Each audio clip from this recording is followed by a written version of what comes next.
Nabi Yusuf merupakan anak dari Nabi Yakub. Ia adalah anak paling bungsu di antara semua saudara-saudaranya yang berjumlah 11 orang. Suatu ketika, Nabi Yusuf mengalami sebuah mimpi di mana dalam mimpi tersebut ia melihat 11 bintang, matahari, dan bulan semuanya tunduk dan bersujud kepada dirinya. Pasca mengalami mimpi yang tak biasa itu, ia pun segera menceritakan kepada ayahnya, Nabi Yakub. Mendengar apa yang diceritakan oleh anak bungsunya, Nabi Yakub pun merasa yakin jika mimpi itu sebenarnya adalah pertanda dari Allah Subhanahu wa Ta'ala jika kelak Yusuf akan diangkat menjadi seorang nabi. Di sisi lain, Nabi Yakub juga memiliki firasat jika di antara semua anaknya, anak bungsunya itulah yang akan menjadi penerus estafet kenabiannya kelak.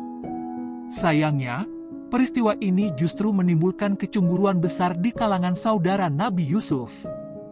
Mereka merasa jika sang ayah lebih sayang kepada Nabi Yusuf daripada 11 saudaranya yang lain. Kecemburuan yang dirasakan saudara-saudaranya itu pun kian hari makin membesar, sehingga suatu ketika mereka semua merencanakan suatu perbuatan tercela untuk mencelakakan Nabi Yusuf.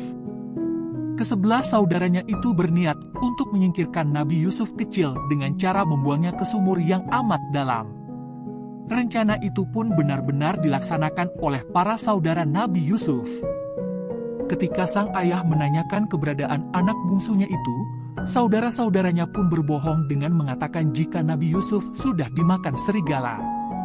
Selama berada di dalam sumur yang gelap dan dalam itu, Nabi Yusuf ternyata mampu tetap tenang dan tidak merasakan gelisah atau cemas sama sekali. Padahal, lazimnya anak seusia Nabi Yusuf saat itu akan menangis ketakutan karena berada di sumur yang gelap tanpa ada yang menemani dan tidak bisa keluar. Setelah sekian lama berada di dalam sumur, akhirnya Nabi Yusuf berhasil selamat setelah rombongan pedagang menemukan dan mengangkatnya dari sumur. Sayangnya para pedagang itu tidak benar-benar berniat menyelamatkan Nabi Yusuf. Karena setelah mengeluarkannya dari sumur, Nabi Yusuf justru dibawa oleh rombongan pedagang itu ke Mesir dan dijual sebagai budak.